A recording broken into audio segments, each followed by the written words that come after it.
욥기 3장 1절에서 7절까지 말씀입니다. 다 찾으신 줄 알고 우리 한 절씩 교독하도록 하겠습니다. 그 후에 욥이 입을 열어 자기의 생일을 저주하니라. 내가 낱날이 멸망하였더라면 산의 아이를 베었다 하던 그 밤도 그러하였더라면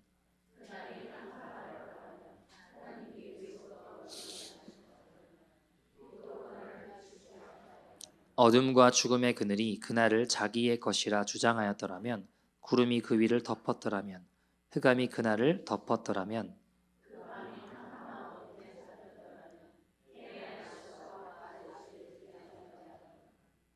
같이 읽겠습니다. 그 밤에 자식을 베지 못하였더라면 그 밤에 죽음 소리가 나지 아니하였더라면 아멘. 멀린 캐러더스라는 목사님이 계신데요. 그분은 걸으면서 뛰면서 감사 찬송이라는 책을 쓰셨죠. 근데 이분 책 제목처럼 늘 감사하고 찬송하고 이런 이야기들이 많이 이분의 고백 가운데 있습니다. 근데 이분이 인디애나주에서 목회를 하시다가 하나님 강권하셔서 캘리포니아로 목회지를 옮기시게 되었습니다. 한 달 동안 휴가를 가게 되었습니다. 그래서 이사를 가야 되니까 모든 이삿짐을 트레일러에 싣고 온 가족이 차를 타고 휴가를 가게 되었습니다. 모든 이삿짐을 트레일러에 싣고 온 가족이 함께 이제 출발해서 떠나는데 도중에 큰 교통사고를 당하게 돼요. 그래서 차도 짐도 다 잃어버리게 되었습니다. 그나마 다행이었던 건 크게 다친 사람은 없었습니다. 모든 짐과 모든 걸 다 잃어버리고 이제 근처에 호텔방에 들어오게 되었습니다. 근데 이 목사님은 책 제목에서 보면 아시겠지만 그 상황에 또 뭘 하셨을까요? 하나님 감사합니다. 그러면 기도를 하시는 거예요. 이 목사님 항상 예수님 바라보며 모든 일에 감사합시다, 찬송합시다 메시지로 유명한 분이시거든요. 근데 그 이야기를 듣던 함께 있던 아들이 화가 났어요.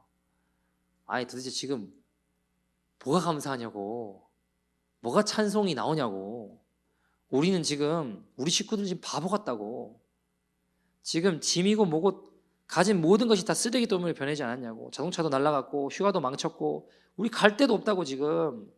근데 감사가 어떻게 나오냐고, 하나님 찬송하신다고요? 그러니까 아들 입장에서는 아버지가 가식적으로 보인 거예요. 거짓으로 보였기 때문이겠죠. 그리고 막 우는 거예요. 근데 놀라운 건 그때부터 하나님이 역사하시기 시작하셨습니다. 모든 차량과 짐에 대한 보험금이 나오게 되고 그 사고로 인해 그 마을에 전도의 열매들이 맺혀지게 됩니다. 그 마을에 죽어간 자들 살아나고 하나님의 부흥이 임하게 되죠. 생각지도 않은 멋있는 휴가를 우리가 만들어낼 수 없는 휴가를 경험하게 되었다고 합니다. 자, 여러분 이런 이야기 들으면 어떤 생각이 드세요? 야, 절대로 원망하거나 불평하지 말아야겠다, 하나님 들으신다, 이런 생각이 드세요? 아니면 야, 어떻게 그런 상황에 감사할 수 있을까, 나라도 그 아들 같았겠다라는 생각이 드세요? 전자예요, 후자예요? 예? 네? 여러분 원망, 불평 나쁘죠. 잘못됐죠. 근데 이게 안 하는 게 참 쉽지 않더라는 겁니다. 나도 모르게 할 때가 있더라는 것이죠. 오늘 본문 보시면 욥의 이야기입니다. 우리가 잘 아시는 욥의 이야기죠. 요즘 새벽에 계속 이 욥기 본문들을 살펴보고 있는데 참 우리의 마음을 따뜻하게 해주는 장면이 등장을 합니다. 여러분 욥이 어떤 인생인가요? 우리가 아시는 대로 대단한 귀한 믿음의 사람이죠. 원래 멀쩡하게 잘 살던 사람입니다. 그런데 그의 인생의 물질의 울타리가 하루아침에 무너지게 됩니다. 하루아침에 완전히 망했습니다. 아니, 어떻게 그런 일이 일어날 수 있나 싶을 만큼 모든 재산들이 하루아침에 그냥 다 가축이고 뭐고 하루아침에 다 죽고 박살나고 끝장이 나요. 근데 그 가운데서도 욥이 무너져요, 안 무너져요? 안 무너져요. 대단하죠? 뭐라고 고백해요? 주신 분도 여호와시고 하나님이시고 거두신 분도 주님이시다. 그 고백을 드리면 무너지지 않아요. 이 정도면 대단한 거 아닙니까? 근데 끝이 아닙니다. 심지어 육신의 울타리도 무너져요. 자기 몸은 병들어 죽어갑니다. 막 기왓장으로 몸을 긁는데도 피가 나는데도 고통이 멈춰지지가 않습니다. 그뿐인가요? 자기의 생명 같은 자식들이 하루아침에 다 죽잖아요. 그들이 마지막으로 외칠 수 있는 유언 같은 것도 마지막 한마디조차 들어보지 못한 채 하루아침에 다 죽어요. 여러분, 그뿐입니까? 아내는 나타나가지고 하나님 저주하고 죽어라. 푸념 섞인 원망, 독설, 그래도 무너지지 않습니다. 대단한 거 아니에요?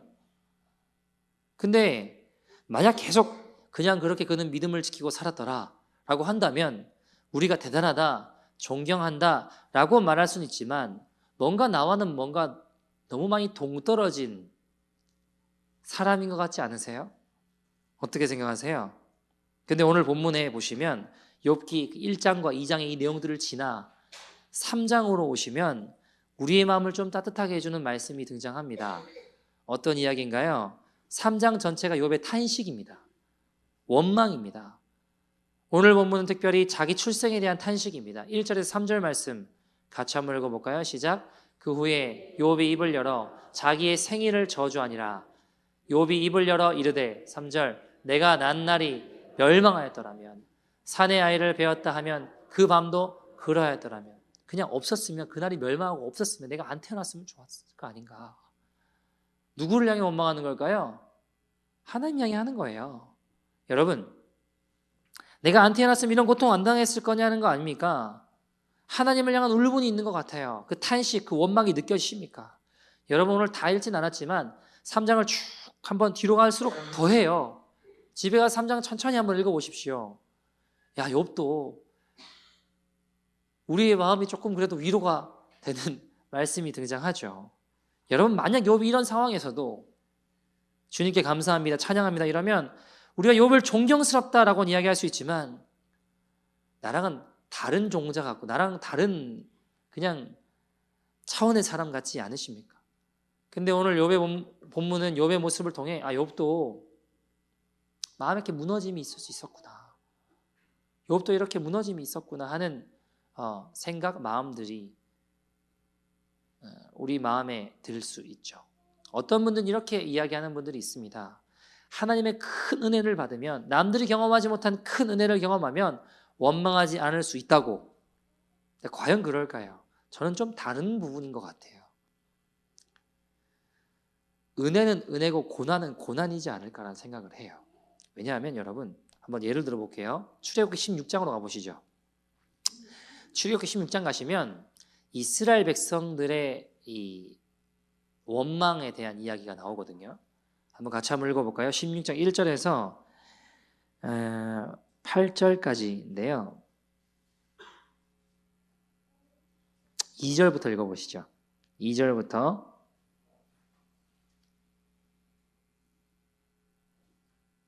8절까지 같이 읽어볼까요? 시작. 이스라엘 자손 온 회중이 그 광야에서 모세와 아론을 원망하며 이스라엘 자손이 그들에게 이르되 우리가 애굽 땅에서 고기 가마 곁에 앉아 있을 때와 떡을 배불리 먹던 때에 여호와의 손에 죽었더라면 좋았을 것을 너희가 이 광야로 우리를 인도하여 내어 이 온 회중을 줄여 죽게 하는도다. 그때에 여호와께서 모세에게 이르시되 보라 내가 너희를 위하여 하늘에서 양식을 비같이 내리니 백성이 나가서 일용할 것을 날마다 거둘 것이라. 이같이 하여 그들이 내 율법을 준행하나 아니하나 내가 시험하리라. 여섯째 날에는 그들이 그 거둔 것을 준비할지니 날마다 거두던 것에 갑절이 되리라. 모세와 아론이 온 이스라엘 자손에게 이르되 저녁이 되면 너희가 여호와께서 너희 애굽 땅에서 인도하여 내셨음을 알 것이라. 아침에는 너희가 여호와의 영광을 보리니 이는 여호와께서 너희가 자기를 향하여 원망함을 들으셨습니다. 우리가 누구이기에 너희가 우리에게 대하여 원망하느냐. 모세가 또 이르되 여호와께서 저녁에는 너희에게 고기를 주어 먹이시고 아침에는 떡을로 배불리시니 이는 여호와께서 자기를 향하여 너희가 원망하는 그 말을 들으셨습니다. 우리가 누구냐. 너희의 원망을 우리를 향하여 함이 아니요 여호와를 향하여. 자 보세요. 이스라엘 백성들의 모습을 생각해 봅시다. 애굽을 떠나 홍해의 기적을 경험했어요. 그죠? 그리고 사흘 만에 마라의 쓴물이 단물로 바뀌는 역사를 경험하고 오아시스를 경험하고 구름 기둥과 불 기둥으로 그들을 인도하시는 하나님의 역사, 놀라운 은혜를 경험했습니다. 엄청난 은혜 아닙니까? 여러분 물길 갈라보신 분 계세요? 이 중에? 구름 기둥과 불 기둥이 날마다 나를 인도하시는 분 계십니까? 우린 그런 역사, 경험, 은혜 없잖아요. 대단한 역사 아닙니까? 근데 여러분 이렇게 하나님의 은혜를 경험하고 얼마 지나지 않아 그들은 하나님이 도와주셔서 우리를 적과 꿀이 흐르는 땅으로 인도하실 거야 라고 생각하고 믿음으로 기뻐 걸었는데 한참을 걸었습니다. 3주 이상 걸었던 것 같아요. 가도 끝이 없는 길을 걸으며 지치기 시작했습니다. 여러분 마라의 쓴물이 단물로 바뀌었고요. 구름 기둥과 불 기둥을 봤습니다.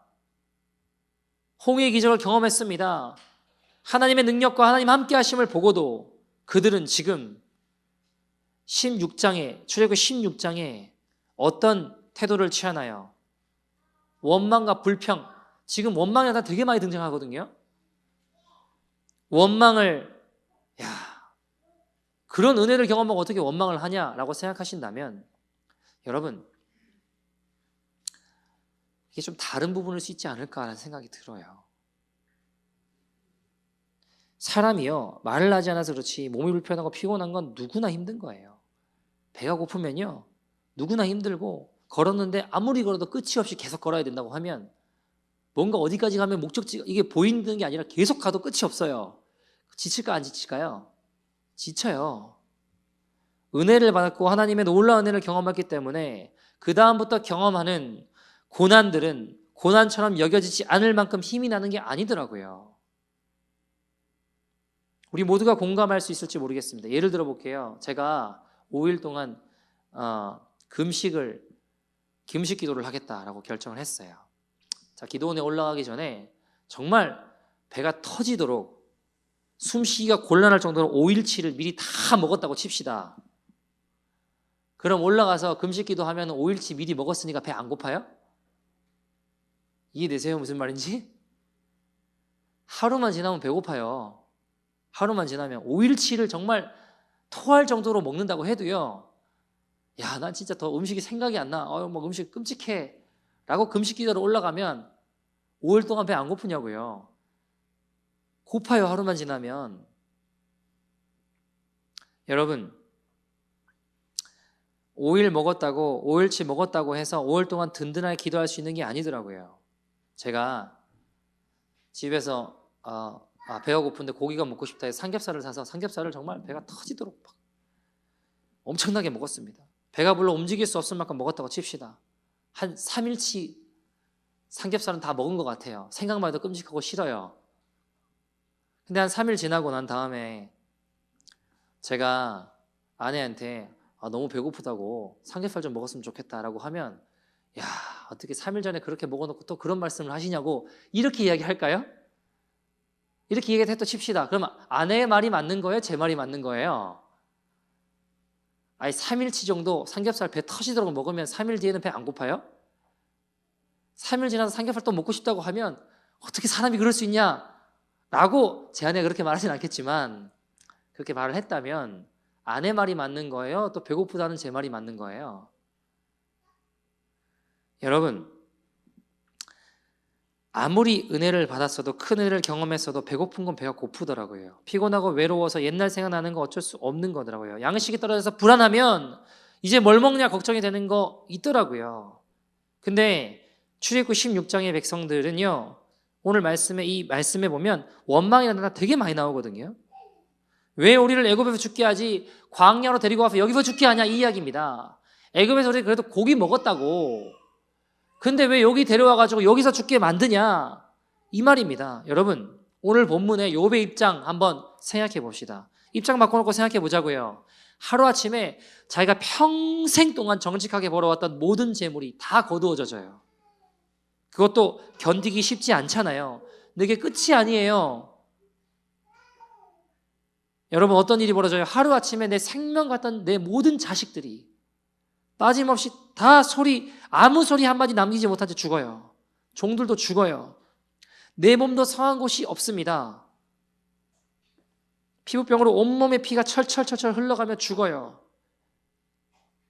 그런데도 아무렇지 않게 하나님 감사합니다 고백하실 수 있는 분.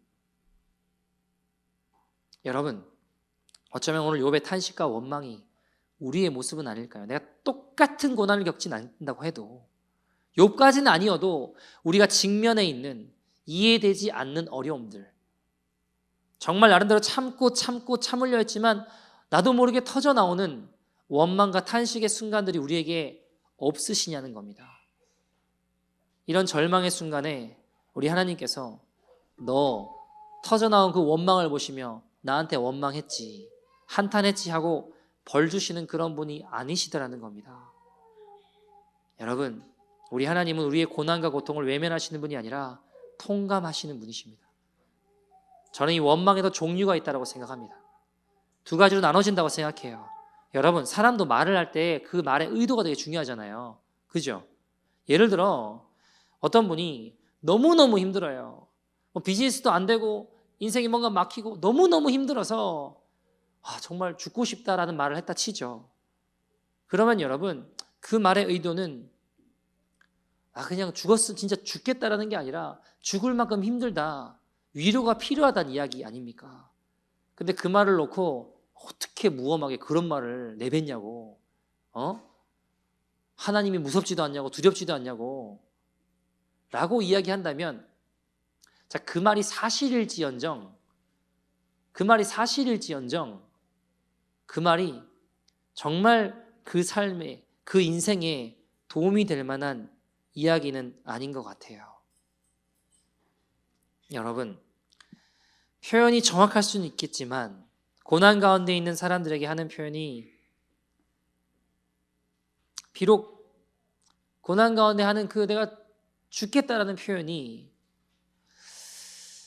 과장처럼 보일진 몰라도 그렇게밖에 할 수 없었던 그 의도를 살피는 것이 더 중요하지 않을까라는 생각을 해요. 성경에 보시면 엘리야라는 사람이 있거든요. 대단한 사람입니다. 왜냐하면 여러분, 그가 기도했을 때 3년 동안 비가 내리지 않고 다시 기도했을 때 비가 내려요. 여러분, 그런 분 계세요? 없잖아요. 그죠? 대단한 사람 아니에요? 아니, 온갖 고생을 다하고 다시 나타나서 하나님 뜻대로 비가 오도록 기도하고 비가 오는 승리를 만끽한 사람, 또 850명 바알과 아세라 선지자들과 누가 참신인지 한번 붙어보자. 목숨을 걸어야 되거든요. 여기서 지면 죽어요. 근데 서로 기도를 했는데 바알, 아세라는 아무리 막 별짓을 다 하고 제사 지낸다고 돌 쌓아놓고 해도 이 물이 안 떨어져요. 그죠? 근데 불이 안 떨어져요. 근데 엘리야가 기도했을 때 거기에 불이 떨어집니다. 그래서 바알 아세라 선지자를 처단하잖아요. 여러분, 온 이스라엘 지지를 받으며 그야말로 민족의 지도자, 대단한 하나님의 사람으로 부상한 사람입니다. 그럼 여러분, 그가 비가 내리지 않도록 기도했을 때 막 도망 다니고 힘든 시간들을 겪었잖아요. 3년 동안. 그런 승리를 경험하고 나면 이젠 다시는 그에게는 두려움도 어려움도, 아니 목숨 걸고 850대 1로 싸웠잖아요. 그런 승리, 능력을 만끽했잖아요. 대단한 사람이죠. 그런 승리를 거두었는데 이상한 게 뭐냐 하면 이미 패잔병과 별과 다를 거 없는 아합 왕의 와이프 이사벨이 화가 나서 내가 저놈 엘리야 죽일 거야. 내가 엘리야 내일 아침까지 저놈 목숨이 붙어 있으면 내가 사람이 아니다. 엄포를 놓았습니다. 근데 그건 이미 패잔병의 말이에요. 그죠? 그런데 아니 패잔병의 말이 무슨 권세가 있겠냐고요. 그런데 이사의 말을 듣고 엘리야는 무서워서 광야로 다시 도망을 갑니다.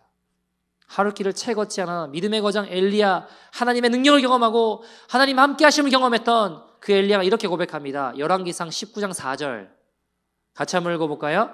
뒤에 뭐라고 이야기하냐면 이렇게 이야기해요. 자기가 죽기를 원하여 이르되, 뭐라고 이야기해요? 같이 읽죠. 시작. 여호와여 넉넉하오니 지금 내 생명을 거두시옵소서. 나는 내 조상들보다 낫지 못하나이다. 자, 여러분, 무슨 말인가요? 죽고 싶다라는 겁니다. 왜 나를 이렇게 힘들게 하느냐 하는 원망의 말입니다. 이제 더 이상 견딜 수가 없고 더 이상 갈 힘도 없고 그러기 때문에 이루어진 낭망입니다. 이제 정말 죽고 싶어서 더 이상 이렇게 힘든 무거운 짐을 내가 또다시 지고 고난의 길을 가야 되고 광야의 생활을 해야 된다면 난 더 이상 못할 것 같아요. 주님, 차라리 내 생명 걷어가 주세요 라고 말하고 있는 겁니다. 자, 여러분, 죽고 싶다니요, 하나님의 선지자가. 이게 말이 됩니까, 여러분? 하나님의 역사를 경험하고 하나님께서 그 모든 상황 가운데 역사하셨던 능력을 경험했던 그 사람이 850대 1로 싸워도 이겼던 그 능력을 경험한 하나님의 사람이 어떻게 내 생명을 걷어달라고 그런 무엄한 말을 할 수 있냐? 그 은혜를 입은 사람이, 그 능력을 본 사람이 어떻게 대단하지도 않은 문제, 폐잔병의 말을 듣고 이렇게 낙심해서 그런 말을 할 수 있냐? 우리 하나님은 제가 지금 여러분에게 드린 이 말을 하지 않으세요. 엘리야에 그렇게 말씀하지 않으셨습니다. 하나님은 엘리야의 약함을 보았고 그 마음의 중심을 아셨기 때문입니다. 여러분, 엘리야는 지금 내가 지쳤습니다 라고 이야기하고 있는 거예요. 그리고 정말 그는 지쳐 있었습니다. 여러분, 엘리야는 하나님을 사랑하는 사람이었습니다. 엘리야는 하나님이 부르신다면 언제든지 갈 준비가 되어 있는 사람이었고 하나님의 말씀과 하나님의 뜻을 따라 살고자 하는 사람이고 그 주의 하나님의 뜻을 이루기 위해 어떤 고난이 당한다 할지라도 능히 다 감당할 만한 그런 마음의 준비가 되어 있던 하나님의 사람이었습니다. 그런데 그가 그렇게 말하고 있습니다. 내가 넉넉하오니 내 생명을 걷어가 주십시오. 이제 그만하고 싶습니다. 힘들어서 그랬습니다. 낙심이 되어서 그랬습니다. 근데 하나님께서 엘리야를 책망하지 않으시고 엘리야가 했던 말을 문제 삼지 않으시고 오히려 엘리야에게 천사를 통해 먹을 걸 가져다 주시며 엘리야로 하여금 깊은 잠을 자도록 잠들게 해주셨어요. 그로 하여금 오히려 쉼을 얻도록 만드신 하나님께서 엘리야가 했던 그 말 속에 담겨있는 엘리야의 중심을 보셨기 때문입니다. 내가 넉넉하오니 이제 내 생명을 취하십시오 라고 말하고 있는데 주님은 그에게 하셨던 말씀은 네가 많이 지쳤구나, 네가 많이 힘들었구나. 주님은 오히려 그를 위로해 주셨습니다. 우리는 종종 탄식과 원망을 혼돈하는 것 같습니다. 그래서 너무 힘들어서 탄식을 해도 불신앙이고 경건치 못한 모습이라고 보기도 하죠. 근데요, 때로는 안 하면 좋겠지만 나도 모르게 한숨이 나올 때가 있습니다. 참으려고 입을 막고 틀어막고 하지만 내가 하나님 앞에 말로 범죄하지 않으려고 하나님 앞에 하나님 원망하지 않고 하나님의 절대적인 주권과 내 삶을 인도하시는 그 하나님을 내가 인정하고 살아보겠다고 내가 입을 막고 이를 악물고서라도 그렇게 말하고 싶지 않음에도 불구하고 때론 나도 모르게 툭 하고 터져나올 때 있지 않습니까? 우리 하나님 왜 이러시지? 하나님, 이 상황이 도대체 무엇입니까? 근데 이런 말이요, 하나님을 향한 원망일 수도 있지만 여러분 기억하십시오. 하나님을 찾고 있는 모습일 수도 있습니다. 하나님 어디 계십니까? 하나님 도대체 어디 계십니까? 하나님 이 상황 가운데 내가 무엇을 하길 원하십니까? 라고 하나님을 부르고 있는 모습일 수 있다는 겁니다. 여러분, 예수님 제자 중에 도마라는 사람이 있어요. 근데 우리는 도마를 표현할 때 의심 많은 도마라고 표현하거든요. 왜냐하면 사람들이 막 부활했다, 예수님 부활하셨다 이런 얘기를 들어도 자기는 내가 내 손으로 그분의 창자국, 못자국에 집어넣어 보지 않고 보지 않으면 난 안 집어넣으면 난 안 믿을 거야. 야, 어떻게 지금 사람들이 막 기뻐하면 난리가 났는데 그런 의심의 소리를 할 수 있냐? 근데 여러분, 우리가 의심하고 불신은 구별해야 되는 것 같아요. 불신은 뭐예요? 안 믿겠다고 작정한 거예요. 뭐 때려 죽여도 어떻게든 안 믿겠다라는 겁니다. 의심은요, 믿고 싶은데 뭔가 하나 풀리지 않는 게 있는 거예요. 여러분, 도마가 진짜 안 믿고 싶었으면 그 자리에 왜 있냐고요. 진작에 예수님 돌아가셨다고 하면 내가 길 가야죠. 근데 왜 제자들과 함께 거기 모여서 끝까지 남아 있냐고요. 믿고 싶은데 뭔가 풀리지 않는 게 있는 거예요. 예수님이 나타나셔서 도마에게 뭐라고 하세요? 야, 손 가지고 여기 넣어봐. 창자국 봐. 의심하는 도마를 향해 책망하지 않으시고 뭐라고 하세요? 근데 도마야, 보지 않고 믿는 자가 다 복되단다. 알려주세요. 따뜻하게 설명해 주세요. 왜냐하면 도마의 중심은요, 믿고 싶은 거예요. 주님께 나아가고 싶은 거예요. 근데 그 내면에 풀리지 않는 뭔가가 있던 겁니다. 주님은 그 모습을 책망하지 않으시고 더 복된 길을 제시해 주셨습니다. 그리고 도마는 어떻게 됐을까요? 여러분, 제 아들 중에 제일 멀리까지, 인도까지 가서 창에 찔려 순교하는 믿음의 사람으로 그 인생이 마무리됩니다. 누구보다 귀한 믿음의 사람으로 복된 삶으로 인생을 마감합니다. 자, 그에 비해 출애굽기 16장에 나오는 이스라엘 백성들의 원망은 뭐가 문제였을까요? 그들은 주님을 찾고자 하는 갈망에서 비롯된 원망이 아니라 그저 원망을 위한 원망이었기 때문입니다. 구별돼요. 여러분, 만약 그들이 먹을 게 없어서 주님 좀 살려주세요, 걷는 게 너무 힘들어요, 좀 돌봐주세요 하는 탄식의 원망이었다면, 그래서 주님을 찾는 것이었다면 저는 주님이 그것을 놓고 책망하는 분이 아니라고 생각합니다. 근데 그들의 원망은 하나님의 품을 찾아 들어가는 것이 아니라 하나님을 시험하는 것이었습니다. 그들의 원망은 하나님을 신뢰하는 모습이라기보다 오히려 하나님께 요구하는 모습이었습니다. 그들은 하나님을 대면하기보다 오히려 모세와 아론을 대면하고 모세 아론 찾아가서 막 원망하고 있었다는 겁니다. 그들이 모세를 찾아간 것은 마치 그들의 하나님이 아닌 모세의 하나님을 원망하는 것처럼 들렸습니다. 하나님은 내가 구름 기둥과 불 기둥 너희를 인도하고 홍해에서 그들을 위해 싸우시며 내가 너희의 하나님이 되겠다라고 말씀하셨고, 내가 너희와 함께 하겠다 말씀하셨음에도 불구하고 그들이 모세를 찾아가서 하는 이야기는, 모세 아론을 찾아가서 하는 이야기는 너희의 하나님이 왜 우리를 이렇게 괴롭히냐, 왜 우리를 이렇게 힘들게 만드냐 원망하고 있는 것이었기 때문이었습니다. 그들은 아직까지도 그 하나님이 모세의 하나님이지 그들의 하나님이라고 생각하지 않고, 왜 너희의 하나님이 우리를 이끌어내어 이 광야에서 이렇게 힘들게 하냐, 우리를 죽게 만들려고 하냐, 우리를 힘들게 하고 있냐 하고 있는 그 모습이 하나님을 신뢰하는 몸부림이 아니라 하나님을 시험하고자 하는 모습이었단 말입니다. 여러분, 이것은 방관자의 비난일 뿐입니다. 빈정대고 하나님을 원망하는 그들의 말은 하나님을 의지하려고 하는 치열한 갈등의 고백이 아니라 어디 한번 잘 되나 보자, 잘 해보라는 방관자의 비난이었습니다. 여러분, 한번 잘 생각해 보세요. 그에 비해 오늘 본문의 욥의 원망은요, 어떤 원망일까요? 내 재산 다 잃어버리고 제 아들마저 하루아침에 유언 하나 듣지 못하고 한순간에 다 죽었습니다. 얼마나 괴롭겠습니까, 여러분? 남의 이야기니까 쉽게 듣지만 입장 바꾸고 생각해 보세요. 그 가운데 지금 자신의 생일과 인생을 저주하며 주님, 나에게 왜 이러십니까? 라고 하는 그 원망은 주님을 찾고자 하는 갈망이었습니다. 여러분, 가만히 욥기를 읽어보십시오. 지금 상황이 이해가 안 되는 거예요. 주님, 내가 무엇을 깨닫길 원하십니까? 그 원망과 한탄은 주님을 찾기 원하는 갈망에서 나온 것이었습니다. 그리고 저는 주님이 그것을 기도로 받아주신다고 믿습니다. 한 얘기도 말씀을 좀 마치려고 하는데요. 여러분, 예전에 제 여동생이 처음에 캐나다에 저를 보러 온 적이 있어요. 한 일주일 정도 머물 예정이었습니다. 며칠 안 되잖아요, 그죠?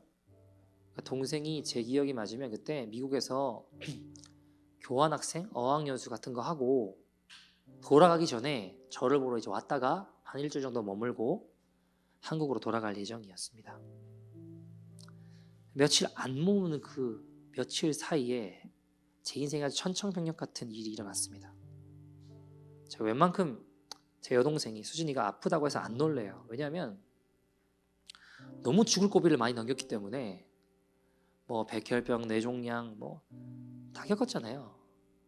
병원에서 죽는다는 말도 수없이 들어왔습니다. 그러니까 저도 웬만해서 안 놀래는데 발작하는 건 처음 봤어요. 발작하는 거는. 그 전날 밤에 자는데 손이 잘 안 움직인대요. 제가 순간 좀 놀래긴 했어요. 왜냐하면 뇌종양 때 처음에 처음에 잘 안 움직인다 그랬거든요. 그래가지고 괜찮을 거야. 한국 돌아가서 빨리 검사해보자 라고 이야기를 하고 그날 자는데 계속 시름시름 앓다가 나중에 이제 경련을 일으키고 발작을 하더라고요. 막 정신을 잃고 발작을 하는데 저 너무 놀래가지고 911을 불렀어요. 실려갔습니다.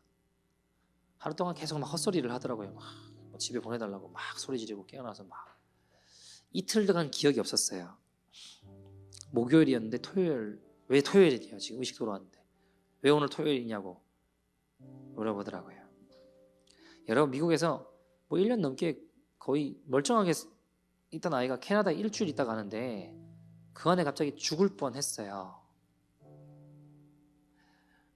그러니까 당 수치가 캐나다로 4 to 6가 정상인데 41이 찍혔어요. 이 close 거의 죽음 가까이 갔다가 이제 살아난 거죠. 당뇨단 이야기를 듣고 얘가 속상한 마음에 깨어나서 하나님께 이렇게 외쳤습니다. 하나님, 도대체 나한테 왜 이러시냐고. 도대체 나한테 왜 이러시냐고.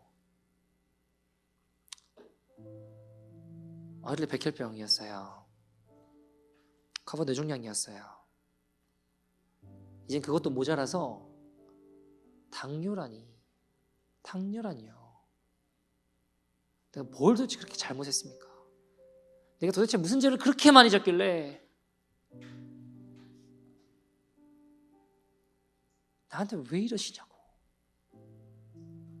나한테 왜 이러시냐고 주님.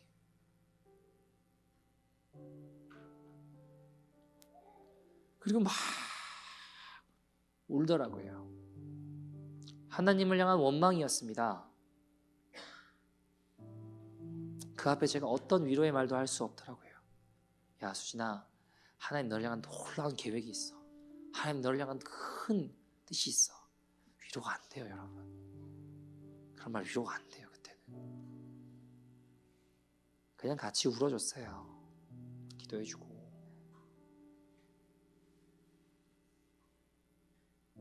여러분 얘가 죄를 많이 져서 백혈병 걸리고 뇌종양 걸리고 맨날 병원에 죽네 사네 하고 준비하시라는 소리 듣고 이제는 당뇨 또 참 죽을 뻔하다가 죄를 많이 져서 그럴까요? 여러분 죄를 많이 졌다면 걔보단 몇 년 더 산 제가 더 많이 졌을 거예요. 병원에 인생 절반 가까이 보냈는데 무슨 죄를 그렇게 많이 졌겠어요. 나가서 죄 지는 건 제가 더 많이 졌겠죠.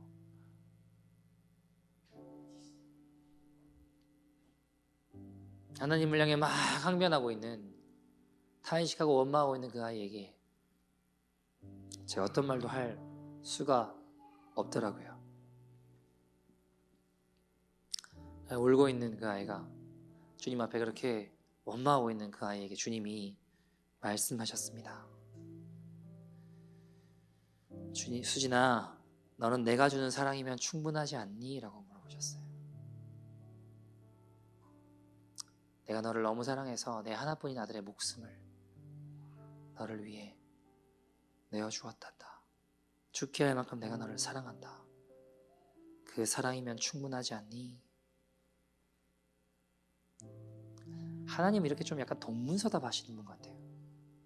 내가 왜 이런 고난을 겪습니까? 내가 왜 이런 아픔을 겪습니까? 라고 하는데 사랑해 그러시잖아요. 이게 무슨 말이에요 도대체?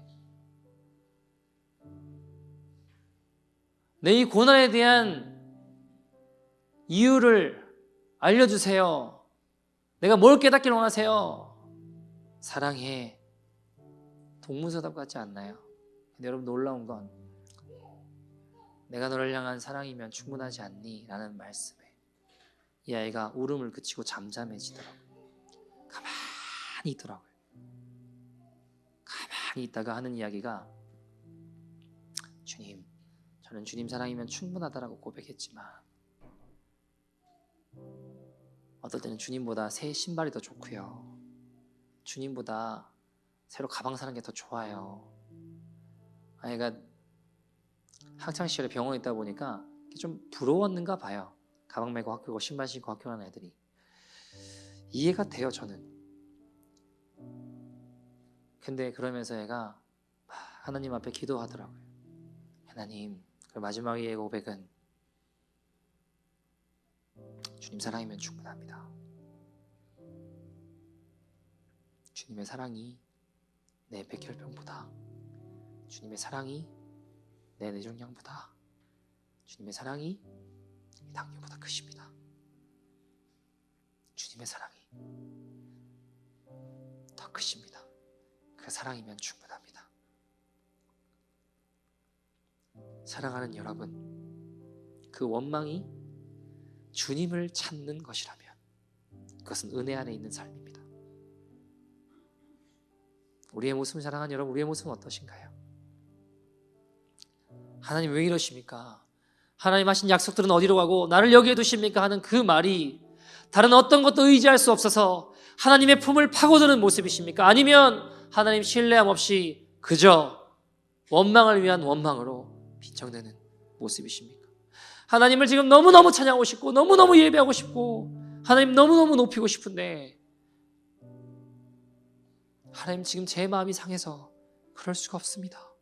그 탄식을 하고 있는 것이라면 여러분 괜찮습니다. 정말 중요한 건 지금 저와 여러분의 마음입니다.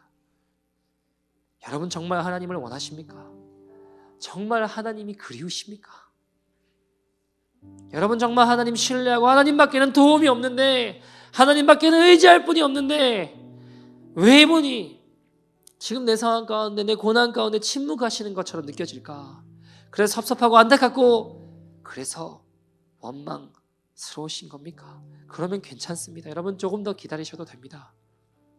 하지만 여러분 마음속에 그 하나님을 향한 그 마음이 하나님을 사랑함도 없고 하나님을 의지함도 없고 하나님을 아끼는 마음도 없이 그냥 하나님을 신뢰할 수 없어서 나오는 빈정됨이라면 그저 원망을 위한 원망이라면 그 원망은 하나님 앞에 합당하지 않을 것 같습니다.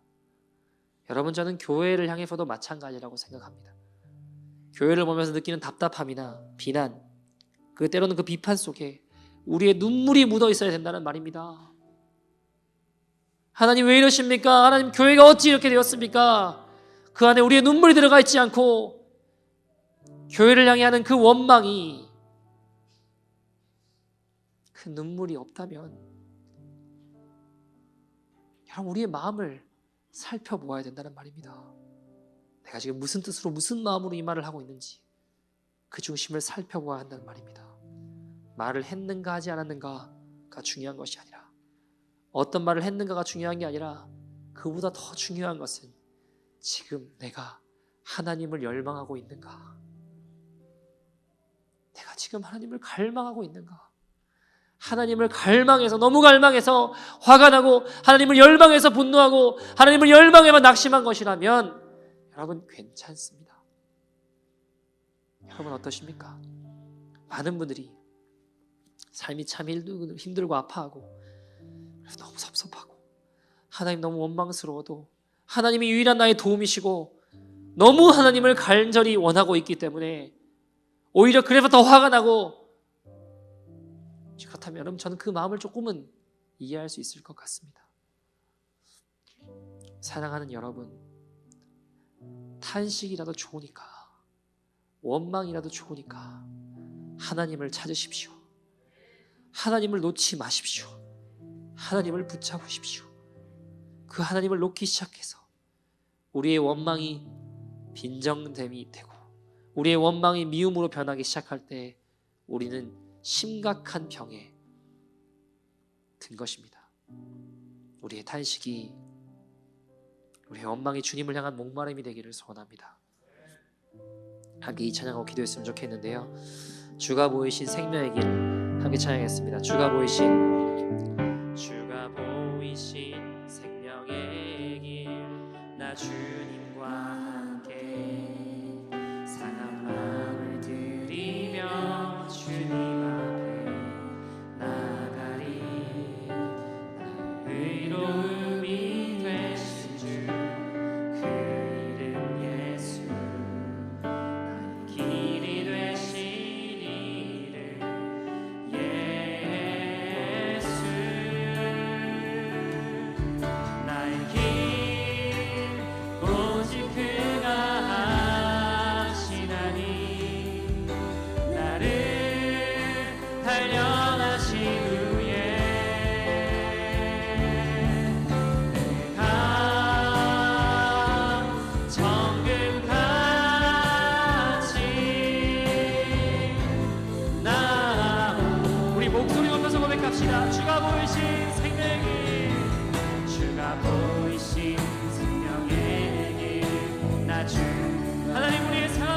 주님 앞에 드립니다.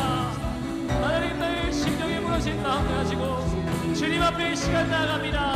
나의 의로움이 되신 주, 의로움이 되신 주, 그 이름 예수. 나의 길이 되신, 유일한 소망이 되신 예수님의 이름을 높여드립니다.